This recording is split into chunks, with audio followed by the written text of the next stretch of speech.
Welcome, everyone. Welcome to another live stream. It's your host, Danny Hypersonic. And today I am honored to be hosting two very special guests, Lowkey and Professor Mohammad Marandi. Gentlemen, thanks so much for joining me today. Thank you. Thanks for having us. Of course, of course. So let's get started then. Everybody hit the like button as you come on. Let's just lay the scene here, gentlemen. It's on in West Asia. This regional war has exploded again, never really ended, but now it has exploded. In the last 72 hours, and even just in the last 24 hours, we've seen Yemen, as it gets bombed by the United States, launch hypersonic missiles into Israel, hitting the Nevatim base, launching toward Tel Aviv. The sirens are now blaring again. Settlers are rushing to their bomb shelters. Ben Gurion Airport had to divert flights away from the airport.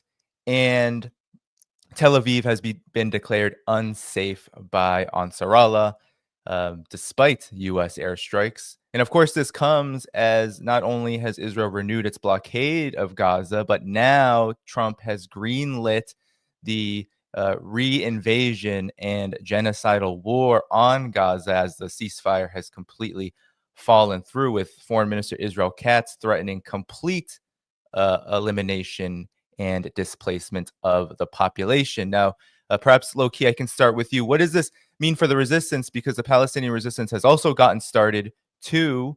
There are sirens blaring in Israel because the Palestinian resistance is also launching its own strikes. What does this mean from here? And what has been your assessment of this situation?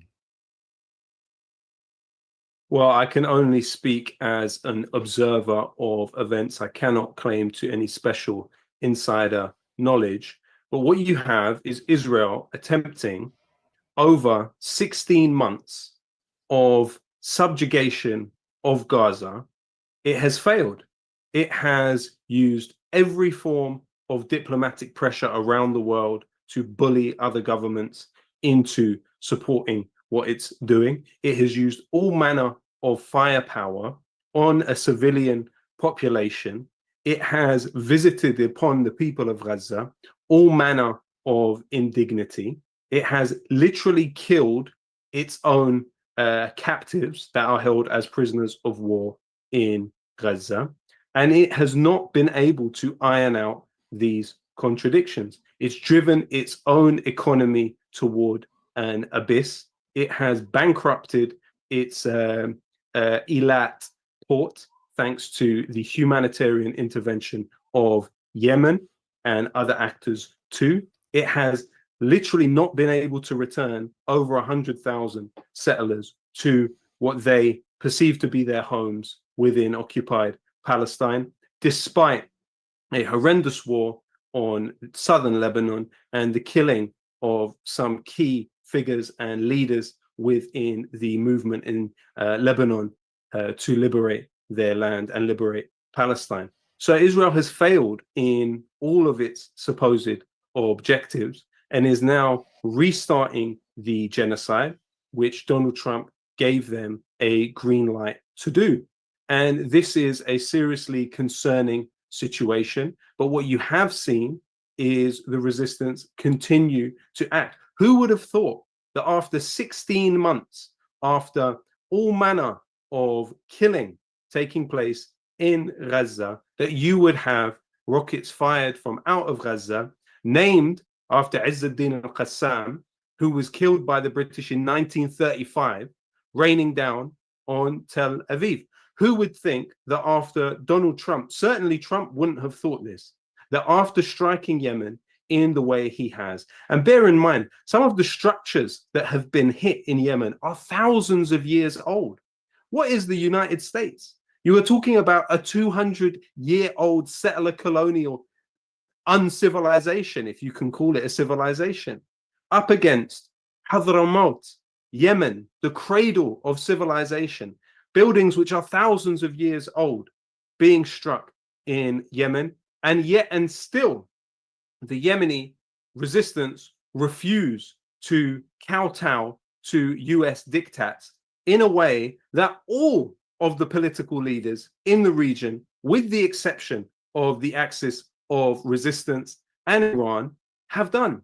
They have all kowtowed to US diktats. And that's really why you have in the region the axis of resistance and the axis of assistance. And actually, this time around, the axis of assistance is even more barefaced in front of its own populations than any other time previously. What these resistance forces in the region have done is not only establish clarity within Palestine, they have established clarity across the region on who are the slaves and who are the masters. And really, in spite of all of the efforts of the Israelis and the Americans now with Trump full on board, like Genocide Joe was, and practically and possibly more with this new introduction of the mother of all bombs given to the Israelis, they have not been able to achieve their objectives and really are seriously looking like anything they say they want to achieve, they actually get the exact opposite. Would anyone think that after 16 months, Israel was not able to return all of the captives and get rid of this political movement in Gaza, which won an election to be the legitimate government of Palestine? I would definitely be interested to hear what the professor has to say about these regional developments, but we are at a really critical juncture. Yeah, Professor Marandi, I definitely want to get you in here as I maneuver the production. What is your take on, because we just spoke and we were talking about Yemen under fire by the United States, still is. There's still daily bombings happening there. But now the genocide, the war, the campaign, the brutal campaign by Israel has been relaunched with the US's blessing. And it seems like the dominoes are falling, Professor Marty. It seems like what's happening is exactly what Lowkey said. The quagmire is here, and there's a huge human toll to this, but there's also a toll that's going to lay at the feet of the empire. What is your take on this? I think everything that Lowkey said is absolutely correct. It's obvious that the United States, what it's doing in this region, is these are crimes against humanity, and they are complicit in the genocide in Gaza. Trump had the opportunity to present himself as a peacemaker, although I don't think most of us ever believe that to be true. But some people did have hope that he would be a peacemaker. Some people believed that he wanted to be a peacemaker.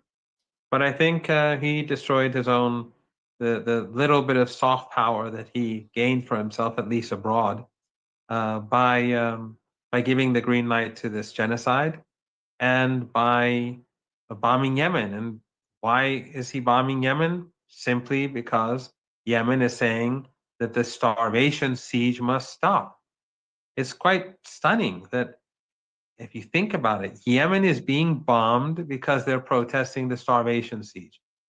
Women and children are being bombed because Yemen is saying the Israelis must allow food to get into Gaza.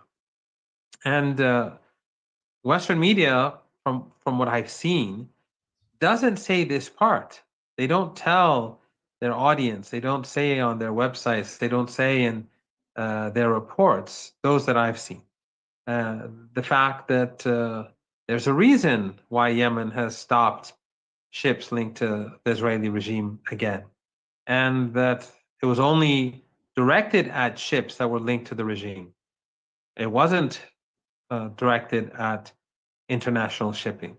But I think if we all look back to and review what's been going over the last year and a half, I don't think anyone has any expectations of the Western media anymore. If anyone sits down and watches Western media, they're wasting their time unless they are watching or reading to critique it.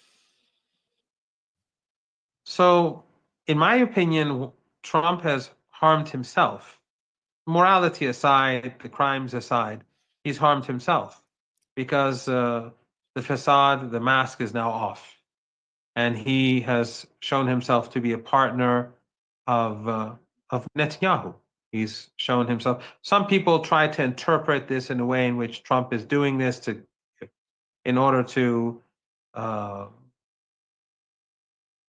distract attention away from what's going on in Ukraine. I don't know how valid that is. It's a possibility, but it doesn't justify slaughtering innocent people. It doesn't justify genocide in Gaza. So there is no moral justification, no matter how people try to interpret this. But that aside, I think that it was inevitable that this ceasefire would collapse. When it first began, it was destined to fail because the Israeli regime is not a regime that abides by its commitments. Even before the restarting of the genocide, on average, the Zionist regime was killing a bit over 3 Palestinians on average a day in Gaza during the past couple of months, every day.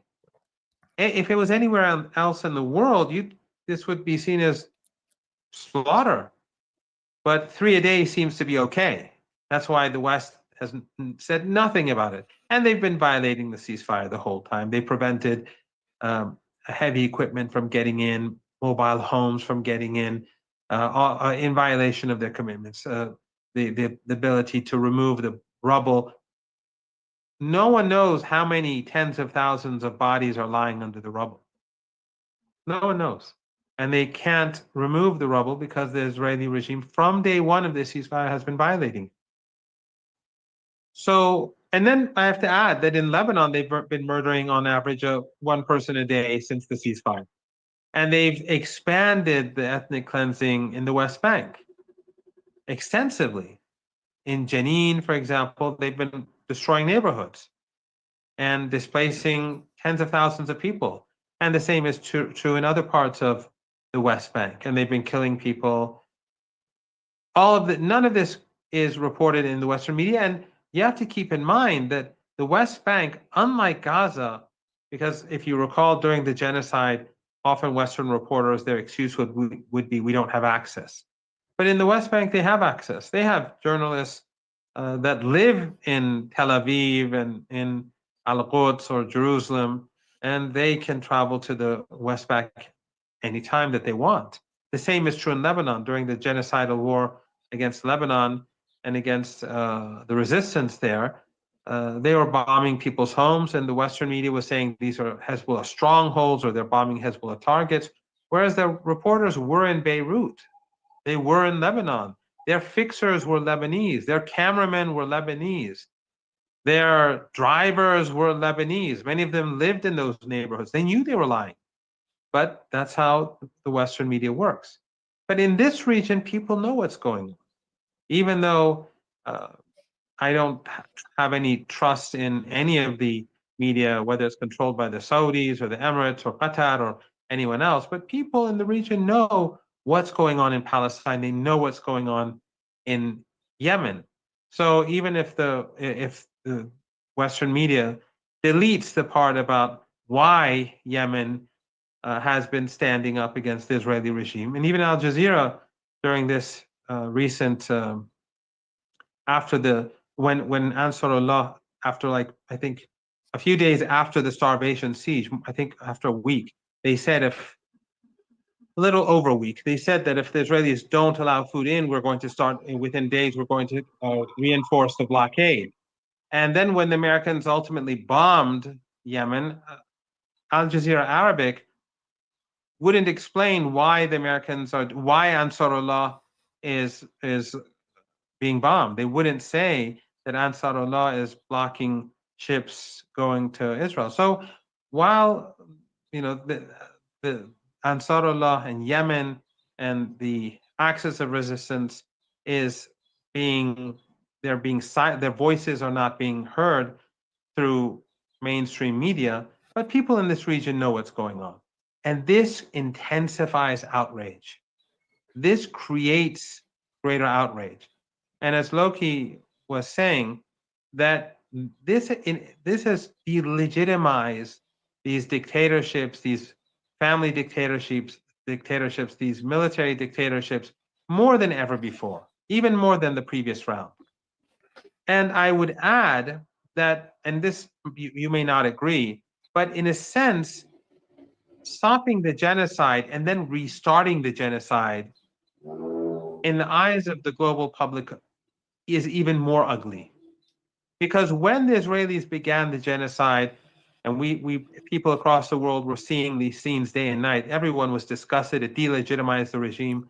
But when ultimately there was a ceasefire of sorts, there was a collective sigh of relief. People across the world were saying, well, at least we're not going to see these horrible images anymore. And then the regime suddenly restarts these atrocities. I think that makes it extra disgusting. It creates even greater outrage because people were expecting that this would come to an end permanently, or at least for the next few years. So I believe that the regime has harmed itself. Of course, the slaughter is painful to watch, and it is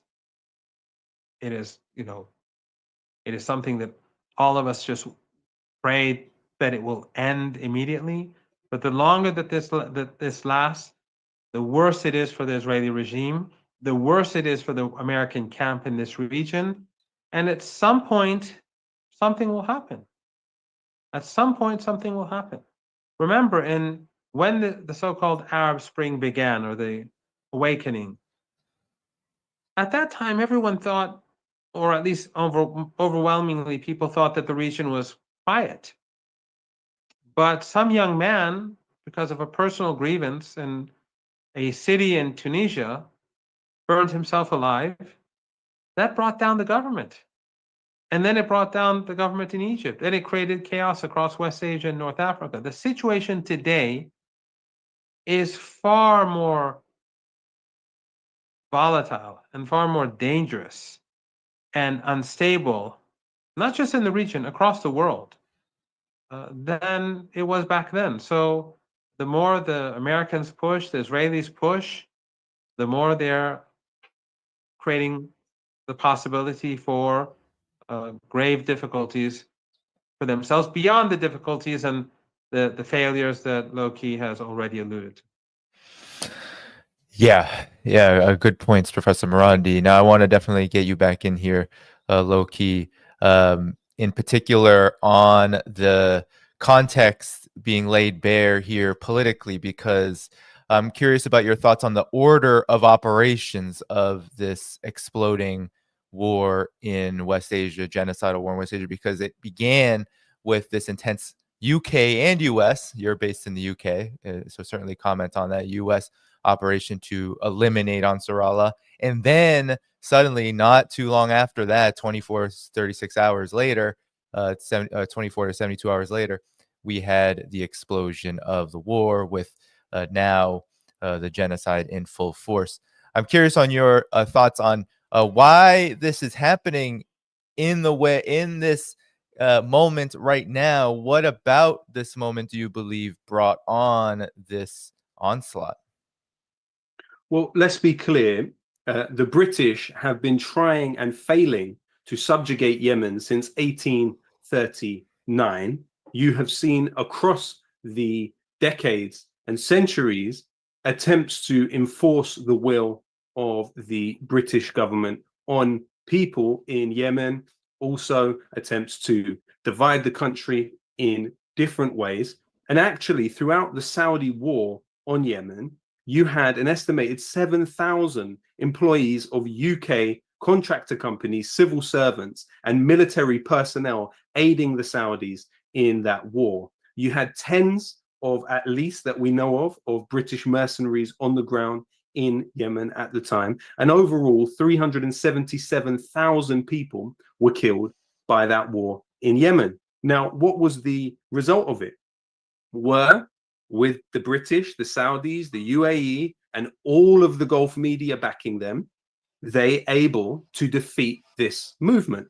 And actually, and it's important that we state here that Iran has been a key target of the United States from the beginning of the revolution in 79. But you had a situation where the US were not able to react in time, because the closest military base that they had to Iran at that time was in Diego Garcia, which was thousands of miles away. It wasn't until the Gulf War that the Americans were able to build up their military presence in the region. And before that, you had the Nixon doctrine, you had the Carter idea of invading via Zagros Mountains. Iran has always been a target. However, there is a key misunderstanding in the ways these anti-colonial movements, whether it be in Yemen or Palestine or in Lebanon, function vis-a-vis Iran. Rather than understanding these as organic movements that come from below, that just happen to have the support of Iran for their own organic aims. These are not proxy groups in any way, shape, or form. These are independence movements which are directly connected in an umbilical way to the independence movements which fought the British and took part in the process of decolonization, which actually the majority of the states in the world are the result of decolonization. What you have now is a process of decolonization against neocolonialism and against Zionist settler colonialism playing out in the region. It just so happens that Iran has the same position of supporting those movements. It is not that Iran controls those movements. Quite the opposite. These movements do whatever they want vis-a-vis liberating their own land. And Iran says to them, how can we help? How can we help? That in and of itself is actually a supreme act of altruism, which the rest of humanity should turn around and learn from, rather than demonizing. What is happening with Yemen will fail now because the United States and Britain do not have within them the stamina to kill over 300,000 Yemeni people the way the Saudis did, which in fact is their proxy. They call the other groups proxies because the people that they are backing are proxy groups. And they failed in Yemen. They brought 1 million people to the brink of starvation in that country. And Trump is under the bizarre misconception that these airstrikes will quell something which is from the ground up and is organic. He's clearly confused, because the Israelis, who have far more of a taste for killing people by the thousand, have not succeeded doing it in Gaza with a group that is far more besieged than the Yemenis are. What you also have to remember within this equation is that the neutralizing of the Syrian front in the way that it has happened is not a developing process. It's something that, if you look at, for example, a Jolani, the Daesh leader of Syria now, from Jabhat al-Nusra. Jabhat al-Nusra is one of 12 groups that Elizabeth Surkov, the Israeli spy who has been taken captive in Iraq, wrote about in Foreign Policy magazine. These 12 Syrian opposition groups were funded by the Israelis from that point. And one of them was Jabhat al-Nusra. And Jabhat al-Nusra had its fighters being trained by Israeli physicians and doctors in a field hospital that they set up specifically for that purpose. Now, there's an interesting way in which this plays back into the UK. Of course, the UK was intimately involved in Operation Timber Sycamore. But when Priti Patel, who at that time was the British Foreign Secretary, had 13 meetings with Israeli government figures, including Netanyahu, without informing the British government, one of the promises she wanted to make to the Israelis was that she would use money from DFID, which is the British Foreign Office, and direct it to the Golan Heights in order to disguise Israel's funding of Syrian groups there. And so one of those groups that would have received that funding, if Priti Patel was successful in this endeavor, would have been Jabhat al-Nusra. And so this relationship between a Jolani is not will he or won't he. He is. He's there to serve Israeli objectives. He's there for moments like this. He was there not only to neutralize the Syrian front totally, and that's not to say that the previous regime took the position of the Yemenis. In fact, the Yemenis wanted to open the front and offered to open the front themselves, but were refused by the previous regime. But that is, Jolani has neutralized the Syrian front to the extent that Israel has expanded onto the edge of Damascus. This is unprecedented. So we have to look at these developments across the region with a clear eye and see the way and excavate the way that that has come to be. Because ultimately, what is often used about Iran are those that say, oh, Iran supports the Palestinian cause for its own interests. What interests are those? Explain to me today, what are the personal narrow interests of any state in the world to even raise its voice in support of Palestine, let alone, in the words of Ziad Nakhala, the leader of Palestinian Islamic Jihad, give billions to Palestinian resistance organizations over decades. Show me the material interest. Do those Palestinian groups pay back the money that they've been given? Do they offer something in return for the training and for the weaponry? They don't. Maybe there are some ways I'm not privy to or aware of, but simply put, the only reason Trump wants to bomb Iran is Palestine. Be honest. Be honest. There, of course, is the danger of an alternative example, but yes, that would definitely mean economic warfare and other things. But when we're talking about support for the Palestinians, it is a red line. Even the South African government bringing a case in the ICJ is not palatable to the United States. Even that is beyond the pale, is too far. So in the case of these resistance forces, it's important to, number one, understand them as nothing like proxies. That is a caricature which is used to serve Western imperial interests. And number two, to understand that at this time, those standing with Palestine are the best of humanity. And those standing with Palestine, from Palestine Action here to Yemen, understand the stakes of that position. They understand the cost of that position. And that deserves the utmost respect and honor of the masses of humanity. Because actually, the majority of humanity stands with the Palestinians. The governments which designate Palestinian armed resistance as a form of terrorism represent ostensibly less than 1 billion human beings in this world. You're talking about the EU, fine. You're talking about the United States, a couple 100 million people. You're talking about Britain, 67 million people. Throw in Japan, you're talking about less than 1 billion people. What about the rest of the governments in the world? What about China? What about Venezuela? What about Brazil? What about Pakistan? What about Turkey? What about Iraq? You're reaching over 1 billion people, are easily represented by governments that turn around and say, well, actually, not only is armed resistance to occupation and settler colonialism not evil, there's actually an inherent goodness. It is the most articulate expression of love for other people. And that is something that ultimately people need to get to grips with and understand about what is happening here.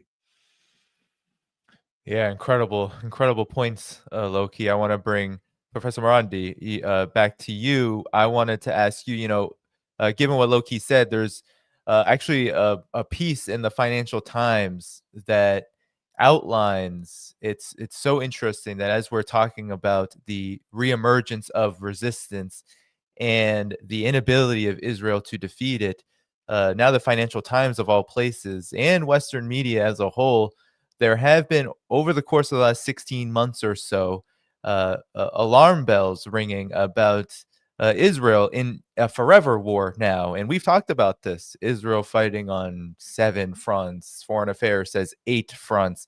Of course, with the reemergence of this regional conflict, it seems like dominoes are beginning to fall, and there's already alarm bells sounding about how the Israeli regime cannot sustain this, and that even the settlers, while they have no sympathy for Palestinians, they don't want a forever war because of the immense cost this is having, not just on these reservists, but on the so-called society as a whole.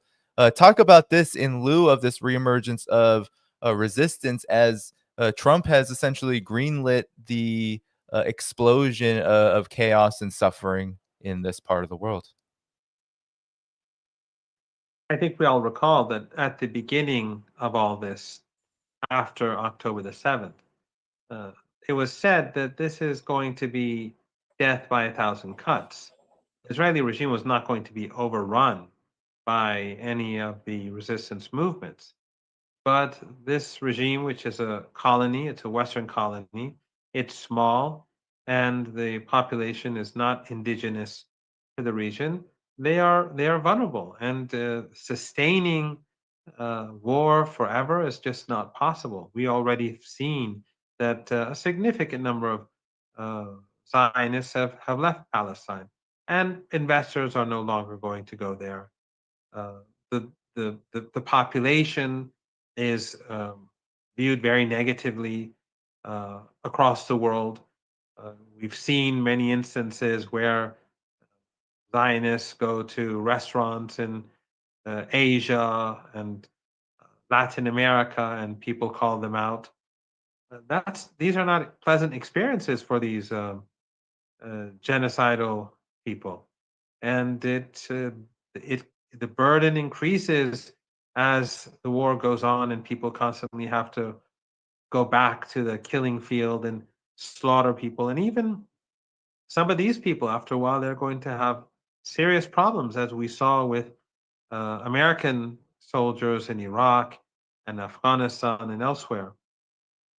And the reason why, by the way, as again going back to what Lowkey was saying, the reason why Yemen, they call the resistance, or these resistance organizations like Ansarullah in Yemen, proxies, is that they want to delegitimize them.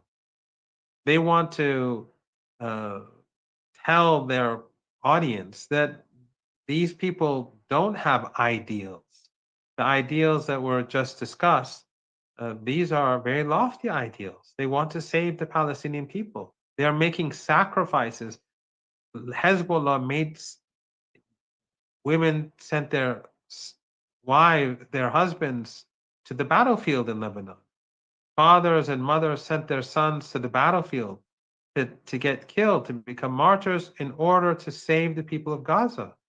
In Yemen, you see people going every week in mass protests to support Ansarullah in their defense of the Palestinian people. They are making sacrifices for another people.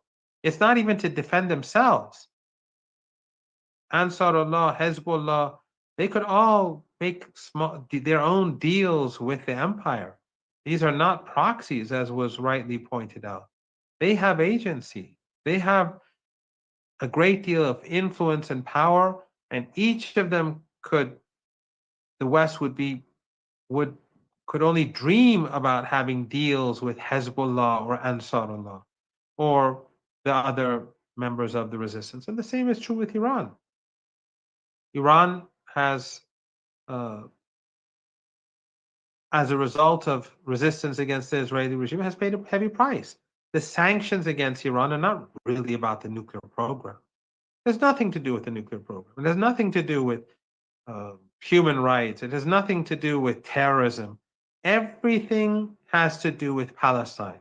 It's all about Palestine. It's all about the fact that the West, the Western Empire, is supporting an ethno-supremacist regime. It wants to preserve it. It wants it to thrive. and anyone or any entity that stands up against it will be punished. And that's why we've seen over 40 years of sanctions against Iran. And Iran funds these organizations. It proudly does so. But they have agency. They're smart people. They have principles. They have ideals. And that's why they succeed. That's why you see Western proxies, they don't succeed because they have a top to bottom approach. In the case of the axis of resistance, they're all brothers and sisters following principles and pursuing ideals. And the same is true, by the way, with the broader resistance. The broader resistance includes people from all walks of life in the United States, young students, Christians, Jews, Muslims, Hindus, others, or in Europe, or people across Latin America. We've seen this explosion of sympathy across the world for the Palestinian people, and which continues to grow. The protests that we see in some Asian countries today are much greater than they were months ago, even though they're far off, and this part of the world has never been their priority. They have their own region, they have their own priorities, but we see that the longer this genocide continues, the greater the sympathy is and the greater the hostility towards Zionism. And the fact is that the West is paying a heavy price for this. Brand America has been wrecked. Brand Europe, brand UK, it has all been destroyed. This concept of the free world, or this concept of the civilized world versus the uncivilized world, they've been reversed. And many people in the West, large numbers, especially young people, are seeing it. They see that their elites are completely corrupted. And now that's why the JFK files have become so much more important, I think, today than before. People are much more sensitive about what exactly happened to JFK than they were 10, 20 years ago. The Epstein files, people are very sensitive about what's going on, and they know what lies in these files that they're not going to see, and what have been redacted already when the JFK files were revealed. Some key points were redacted, and we know what they are. We know they all go back to the Israeli regime. It goes back to Zionism. So the sensitivity that's been created against this ethno-supremacist project has spread across the world. And these are all people of principle. The axis of resistance, of course, makes the greatest sacrifices. Of course, the people of Palestine are resiliently and bravely defending themselves, women standing their ground. I don't know if you saw the image of that woman who lost all of her children except for one, and then she held him and she said, I'm going to bring him up to be resistance. Immediately, she was in such despair. But then she said, I'm going to train my son to stand up for the Palestinian people. So that resilience is growing stronger. And the resilience of the axis of resistance will continue to grow. And sometimes, and I'm sure you've seen this often, in the West, they say that the axis of resistance has been weakened, it's been defeated. In war, everyone is weakened. The Russian-Ukrainian war has weakened all sides. The Russians have been weakened. When you lose men, when you lose money, when you lose equipment, you lose resources. But relatively speaking, Russia is much stronger today compared to NATO, which carried out this proxy war. And remember, for 3 years, they've been telling us that Russia is losing the war. They were taking chips out of washing machines to survive on the battlefield. Remember that? To make weapons? They were so desperate, and Biden was going to turn the ruble into rubble. For 3 years, we've been told that they're going to lose. What happened ultimately? Now the United States is desperate, or Trump is desperate to end the war without humiliation. The same is true in our region. The axis of resistance has taken hits. They've suffered casualties. There's been lots of damage. They've murdered many women and children in Lebanon, in Gaza, in the West Bank, in Yemen. But the regime itself has been hurt more. Why do you think that right now in the United States, the Zionist lobby is and in Europe and in the UK is pushing so hard to limit freedom of expression, expelling a student from the country, expelling professors from the country simply for having a picture of Sayyid Hassan Nasrallah or a picture of his funeral? Why are they harassing students? Why are they expelling students? Why are they threatening students? Because they're scared. Because things are not going well for the Zionist regime or the Zionist lobby. They're losing their popular support even in the United States. They've lost it across the world. But even in the United States, where the corporate media and the billionaire class, the wealthy, the capitalist class, all of them have so much control over society. Even there, they're losing their hold.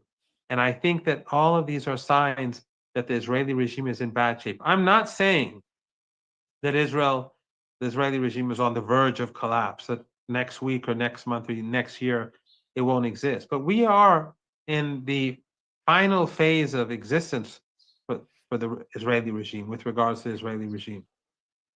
This regime is despised across the world. And as the more it kills, the worse it's going to get. And the resistance will remain steadfast. And no matter what threats Trump makes, he will not succeed. Iran is not going to back down. Yemen is not going to back down. Hamas is not going to back down. Remember, just a few weeks ago, Trump said he literally said that he's going to destroy Hamas, and he implied that the Palestinians in Gaza will be killed if these prisoners are not released by noon on Saturday, I think. But what happened? Hamas stood firm.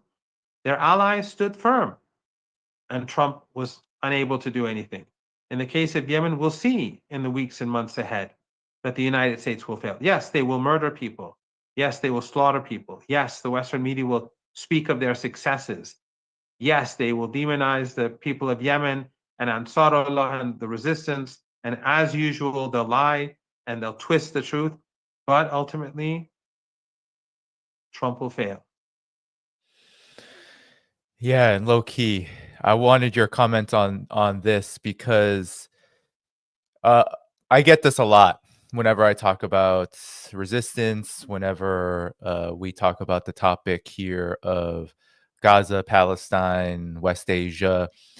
And there's a belief that is widely held, while Professor Marandi is definitely correct, that many more people are against the Israeli regime or against what it does. It's genocide, it's war, US backing for all of that.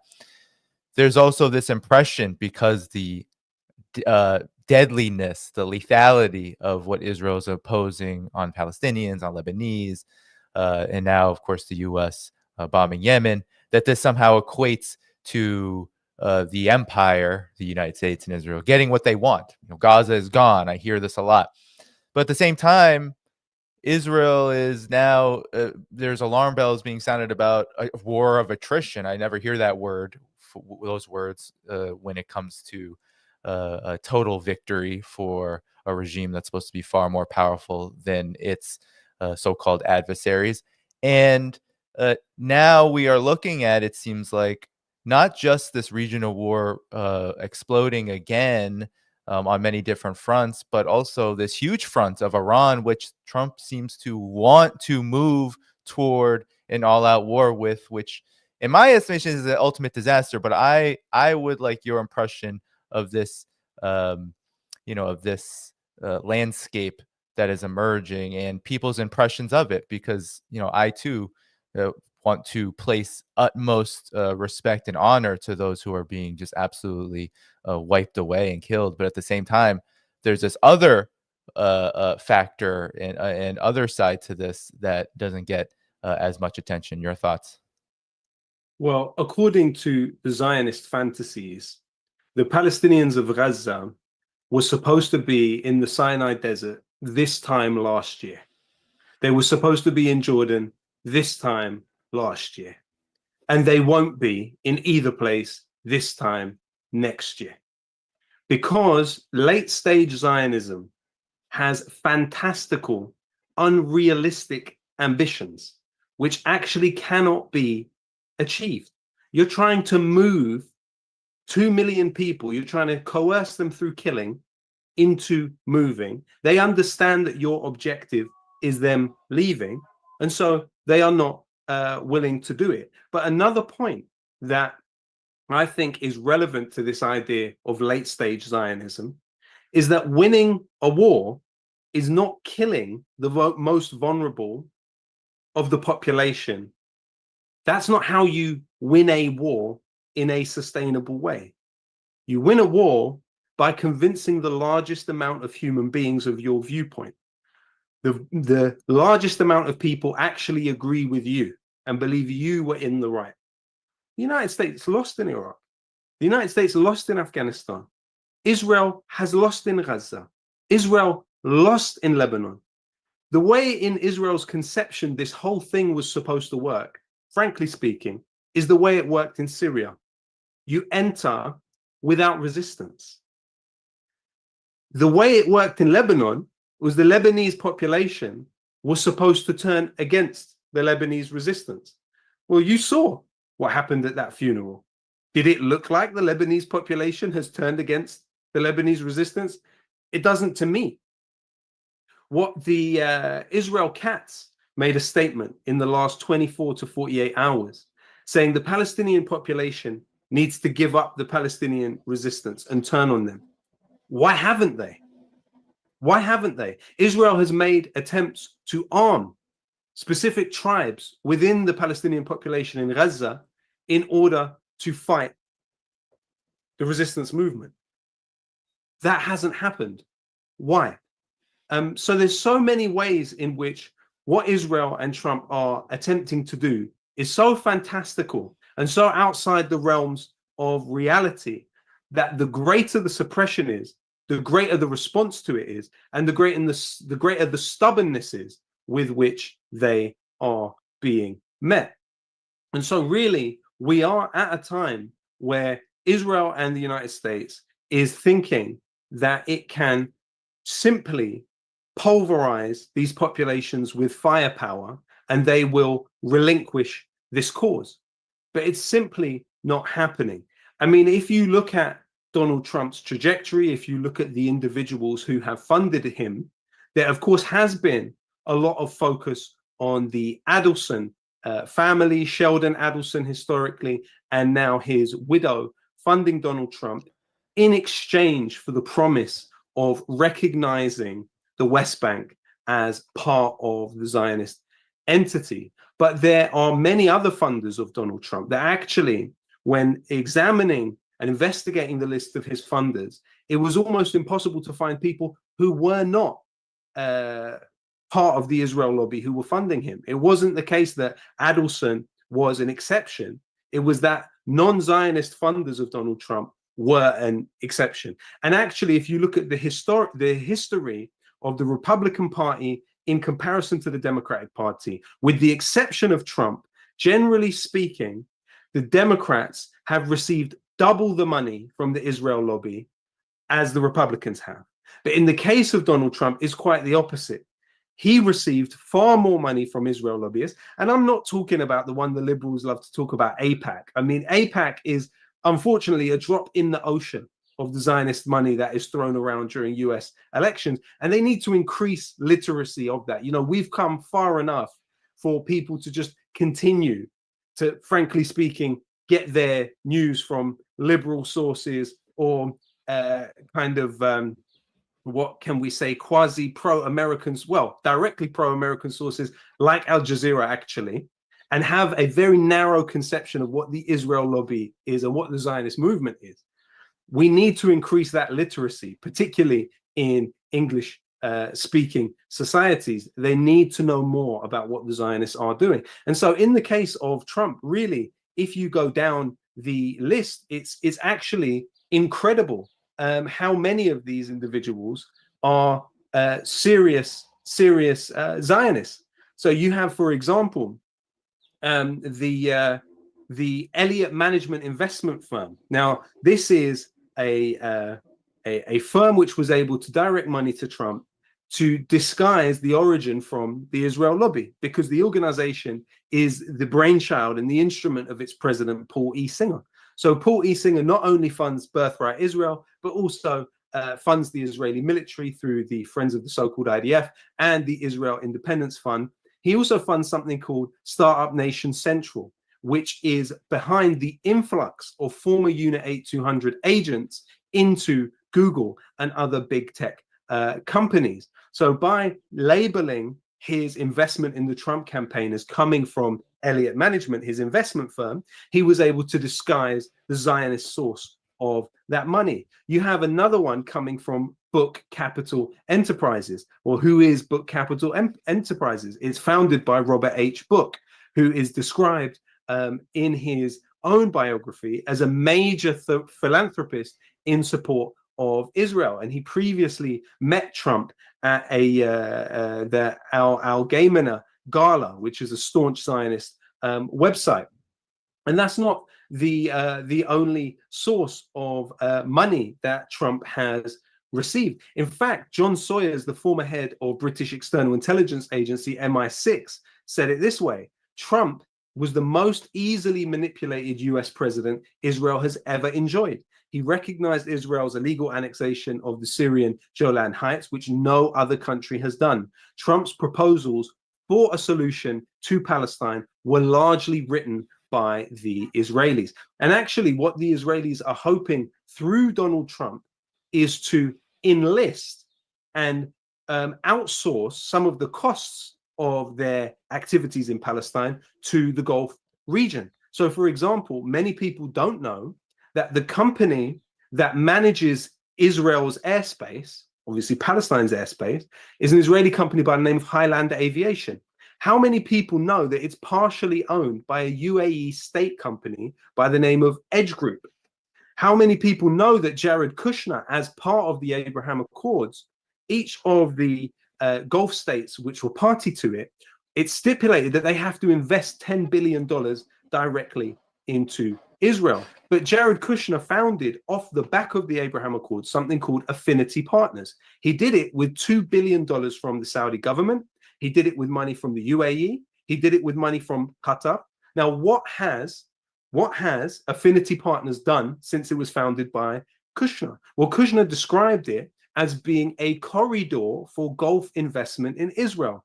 Well, it has procured Phoenix Holdings. Phoenix Holdings not only is one of the largest shareholders in Elbit Systems, Israel's largest arms company, it's also key to the development of settlements in the West Bank.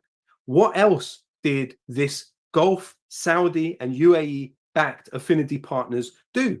It invested in something called the Shlomo Group. Now, the Shlomo Group is the largest shipbuilding company in Israel, and it's built the biggest ships for the Israeli Navy. But moreover, it has directly kitted out several key units in the Israeli military, like the Shaldag unit, which was responsible for the raid on Al-Shifa Hospital, which has left tens of people, if not hundreds, buried in the courtyard of the hospital.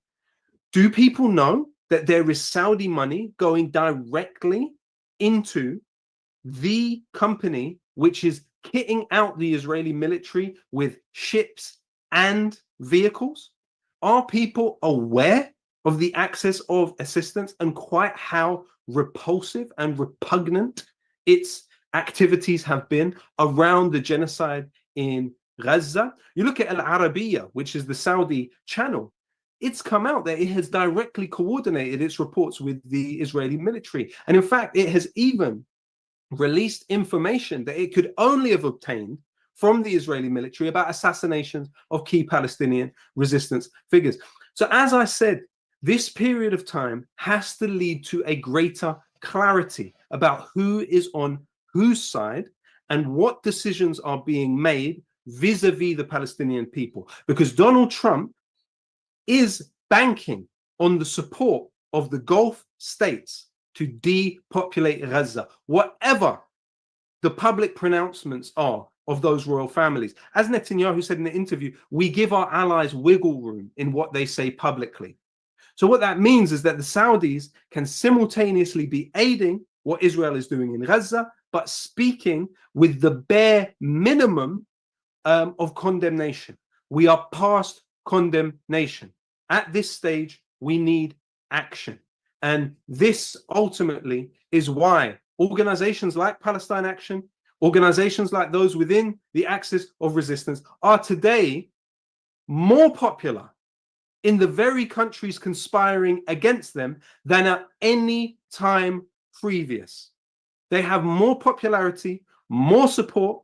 The figures from those organizations, both dead and alive, are more influential on those populations, and including the English-speaking societies, than they ever were, including in life. Now that's quite an insane concept for the Western liberal to absorb.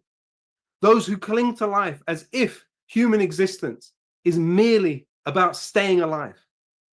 They cannot absorb that these individuals have transcended existence to stand and influence populations, including within the own families of these political figures. You think Keir Starmer doesn't have pro-Palestinian people within his own family? You think the children of Keir Starmer might not just come across my music or the music of Macklemore?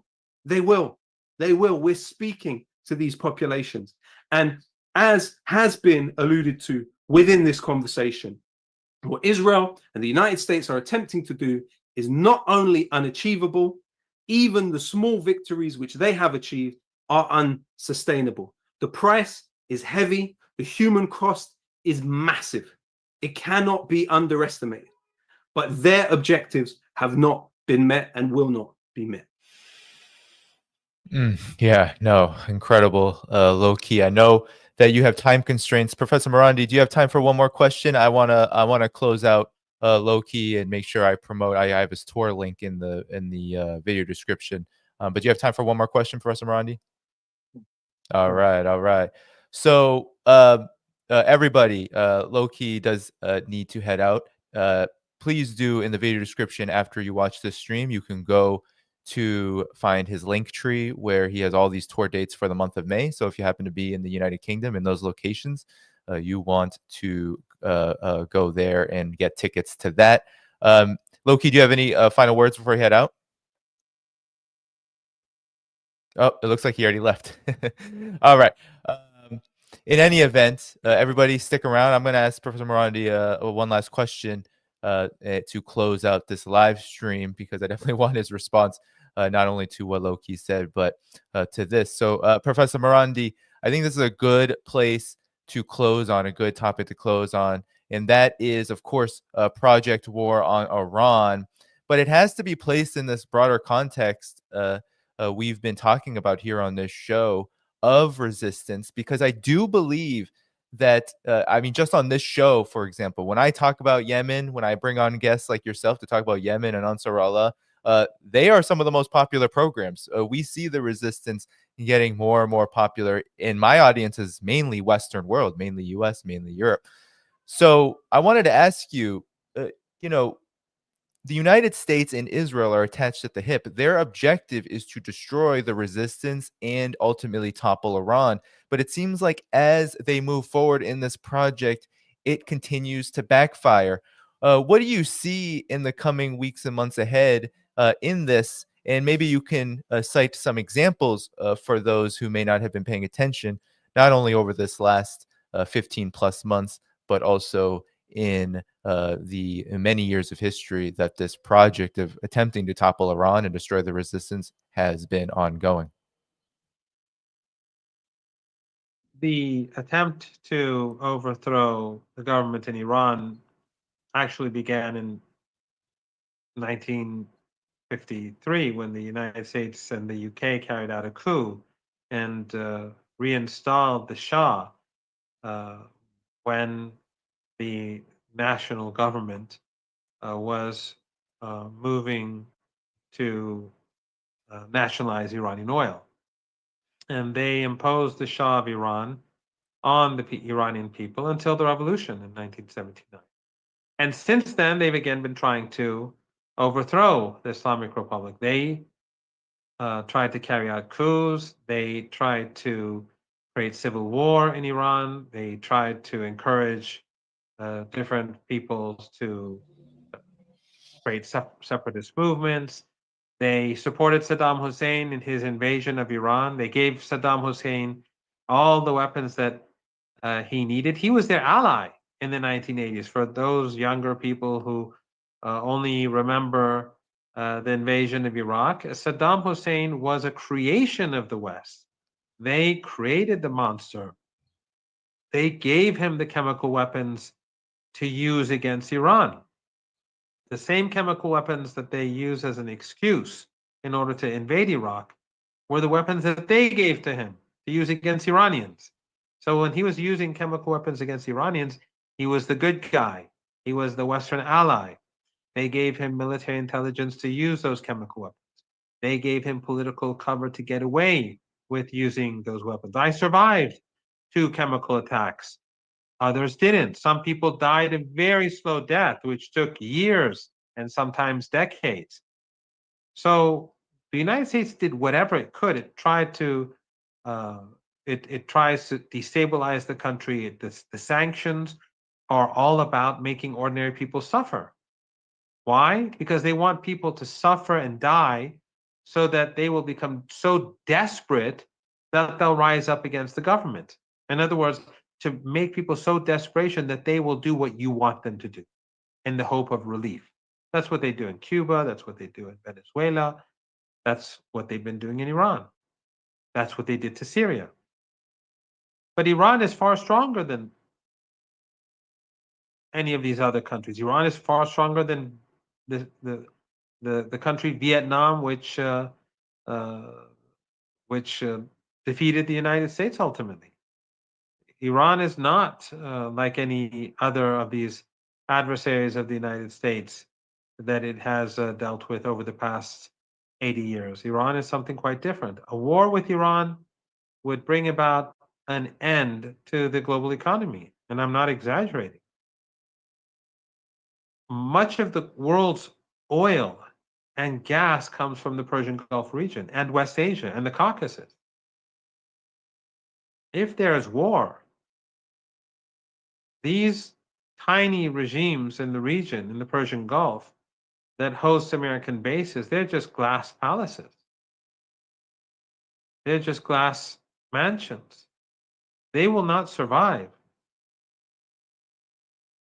US bases surround Iran, but those countries that in Iraq, the people of Iraq will rise up against the Americans. In the Persian Gulf, these tiny dictatorships won't last more than a few days at most. There will be no more oil or gas leaving the Persian Gulf or West Asia. And then what will happen? The US economy will crash. It will crash in a way in which it has never crashed before. It will be much worse, I think, than the Great Depression of a century, like 1 century ago. And then if the Americans and the Europeans are worried about immigration, then when the global economy collapses, what we see now, the movement of people, illegals as they call them, or illegal immigrants as they say, it'll be a trickle compared to what we'll be seeing after a war begins. And I think that the Americans recognize this. I'm sure that there are people in the US military that recognize this fact. And so while the fanatical people around Trump or the Zionist lobby are and the neocons are desperate to have war, But I think at the moment there are enough sane people to recognize that would inform Trump that, this is not something you can win. This is not something that you want. The United States couldn't defeat Yemen after a year and a half of war in the Red Sea. It couldn't defeat it after supporting the Saudis for 7 years of genocidal war. How are they going to defeat Iran? Can they hurt Iran? Of course they can, but they will be hurt just as bad, if not worse. They have much more to lose.